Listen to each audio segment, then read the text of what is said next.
Mi nombre es Lino del Jesús Calcaño Durantes, estudiante de la licenciatura en Nutrición Aplicada, tomando el curso de Fisiopatología 3. En este tema les voy a hablar de la fisiopatología en enfermedades hematológicas y estados catabólicos. Antes de iniciar con los temas respuesta metabólica al trauma y al estrés, veremos la definición de ambas. Los traumatismos son lesiones y heridas físicas que sufre el paciente en sus órganos y tejidos. Existen múltiples lesiones traumáticas, entre las que destacan las lesiones de las extremidades, como son los esguinces, las luxaciones o las fracturas. Por otro lado, el estrés, como algo cotidiano, es un mecanismo adaptativo, cuya función es neutralizar los factores que alteran el estado de la homeostasis del organismo. Esto sucede cuando el organismo se ve afectado en condiciones de conflicto y adversidad, lo cual genera un estado continuo de activación que se transforma en ansiedad y puede generar patologías a distintos niveles, como pueden ser debilitamiento muscular, úlceras, colitis, hipotensia, obesidad, bulimia, anorexias y afecciones a nivel del sistema inmune. Las respuestas metabólicas al trauma. En los pacientes con trauma se puede dividir de manera general en dos fases de respuesta, la aguda y crónica. En la fase aguda ocurre una respuesta inmediata al trauma, en la cual se considera apropiada y adaptada por medio de la intervención del sistema neuroendocrino. En la fase de respuesta crónica, en esta se desarrolla una respuesta endocrina a situaciones críticas prolongadas, denominándose maladaptadas y generándose un síndrome de desgaste sistémico. Existen tres fases de respuesta metabólica al trauma. La fase EBB aguda, en la cual corresponde a una respuesta inmediata a la lesión debido a la pérdida de fluidos corporales y dura aproximadamente 1 hora. Esta fase comienza con una hipoperfunción tisular, disminución del gasto cardíaco y bajo consumo de oxígeno, disminuyendo la tasa metabólica basal.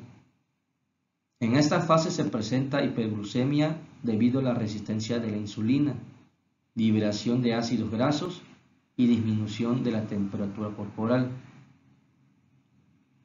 La fase flow o crónica. Esta inicia 5 días posterior a la lesión. Se caracteriza por mostrar estado catabólico aumentado y de hipermetabolismo, con aumento del gasto energético basal, aumentando el consumo de oxígeno y producción de dióxido de carbono. En esta fase se presenta la gluconeogénesis hepática, en lo cual resiste a un balance negativo de nitrógeno como expresión directa del catabolismo o degradación de proteínas. El objetivo de esta fase es conseguir la estabilidad hemodinámica y un correcto transporte de oxígeno. La fase anabólica es la fase de recuperación en la cual se produce la cicatrización tisular, crecimiento capilar y recuperación funcional. Respuesta metabólica al estrés. En esta respuesta existe una amplia variedad de tipos de estrés, como son la ansiedad, miedo, dolor, hemorragias, infecciones, bajo nivel de glucosa en sangre, en la cual desencadenan una serie de estímulos sensoriales que se integran a nivel del sistema nervioso central e inducen respuestas tales como contracción muscular para alejar al organismo del peligro.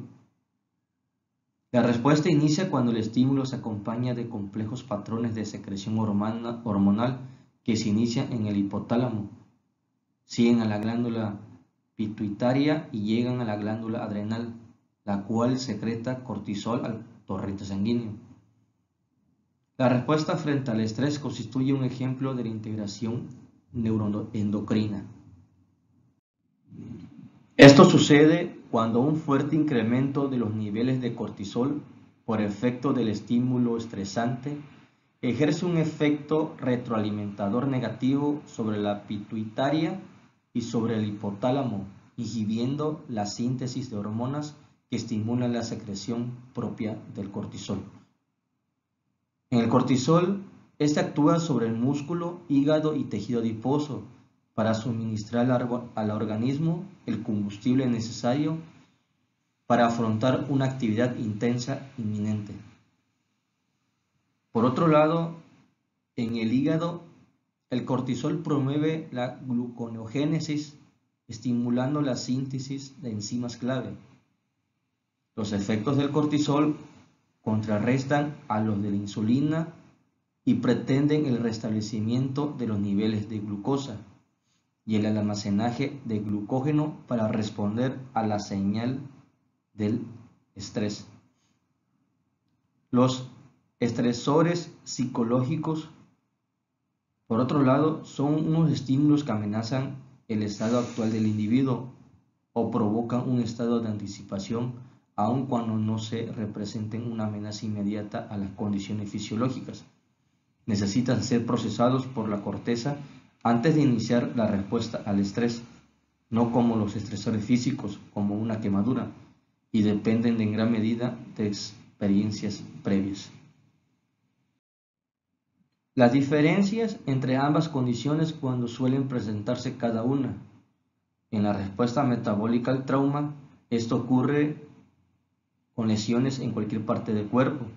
Puede ser quemadura, corte, golpe. Los agentes que intervienen pueden ser físicos o químicos. Pueden provocar lesiones o traumas dolorosos. Dejan heridas cerradas como la cicatrización. La respuesta metabólica al estrés, por otro lado, esto ocurre en un estado psíquico. Se pueden producir acciones dentro de nuestro organismo a través del sistema nervioso central. Tiene respuesta hormonal a través del sistema nervioso simpático. Causa trastornos emocionales como es la ansiedad.